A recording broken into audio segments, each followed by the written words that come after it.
প্রিয় দর্শক, আসসালামু আলাইকুম।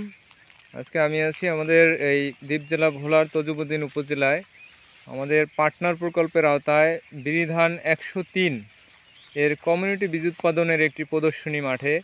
তো আপনারা দেখেন, এই নতুন জাত প্রথমবারের মতো এই তজুমুদ্দিন উপজেলায় আমরা বিরিধান 103-এর প্রদর্শনী দিয়েছি।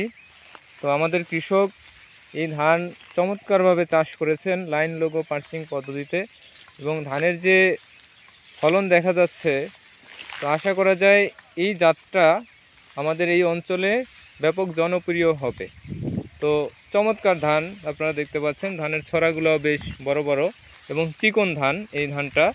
তো এখানকার কৃষকরা মোটা ধান পছন্দ করলেও এখানকার যে এই ধানের 103-এর ফলন দেখে আশা করা যায় তারা এই জাতটি এখানে জনপ্রিয় হবে। আচ্ছা, তো এই পর্যায়ে আমরা একজন আমাদের কৃষক ভাইয়ের সাথে কথা বলবো। জি, বলেন এই ধান সম্পর্কে। এই ধানটা আমরা আর কোনো সময়তে করি না। এবছর আমরা করছি, কৃষি অফিসাররা আমগুলো ধান দিছে, বীজ দিছে, দেওয়ার পরে এই ধানটা আমরা করছি। জি, এখন 8-9 দিন ধানটা পানিতে চুপ দিয়েছিল, তারপরে পানিতে ডুবেছিল। হ্যাঁ, ডুবেছিল। আচ্ছা, তারপরে এবছর ধানটা কিন্তু খুব ভালো হয়েছে এবং ফলনও ভালো হয়েছে। বিভিন্ন কৃষকেরা আইতেছে, দেখতেছে। আচ্ছা। হ্যাঁ, ওরা দেখতেছে ধানটা কিন্তু 52 টাকা ভালো হইতেছে এবং এই ধানটা তারা করবো, তারাও যোগাযোগ করতেছে। মানে ধানের যা আপাত দৃষ্টিতে দেখতেছেন অন্য জাতের তুলনায় ফলন অনেক ভালো হয়েছে, ভালো হবে মনে হচ্ছে, এই তো? অনেক ভালো হবে। আচ্ছা, তার মানে এই জাতটা আশা করা যায় এই এলাকার জন্য করবে, আশা করা যায়, তাই না? আশা করা যায়। তো যাই হোক, হ্যাঁ, বিরাধান 103, বিরিধান বিরিধান 103 এটা আমাদের এলাকার এক কৃষক করছে। ফলন মোটামুটি বাম্পার ফলন। আমরাও এটা করার জন্য ইচ্ছুক।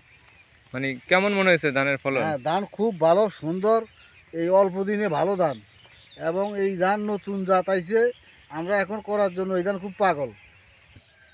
আসসালামু আলাইকুম। উপজেলা কৃষি অফিস থেকে এবছর আমি এই চাষিকে বিরিধান 103 জাত এই ধানটা আমি দিয়েছি। ধানটা এই চাষি করছে, করার পরে দেখলাম যে ধানটা আসলে রোগবালাই খুবই কম এবং ধানটা একটু চিকন। অন্যান্য চাষিরা এখন ধানটা দেখে, ধানের ফলন দেখে মানে এতটা আগ্রহী যে আমরা আগামীতে স্যার কীভাবে করব। তো আমি আবার এই চাষিকে উদ্বুদ্ধ করছি যে আপনি বীজ রাখবেন এবং অন্যান্য চাষির মাঝে বীজ আপনি বিক্রি করবেন। এতে সকল চাষি আগামীতে আশা করি এই ধান করবে। এই ধানের একটা বিষয়, ধানটা নাকি প্রায় 8-10 দিন পানিতে ডুবেছিল। এই ধানটা আমি নিজের দেখা ধানটা প্রায় 1 সপ্তাহের মতো পানিতে ডুবেছিল, তারপরও ধানের ফলন এরকম বোঝা যাইতেছে। আচ্ছা, ঠিক আছে, ধন্যবাদ আপনাকে।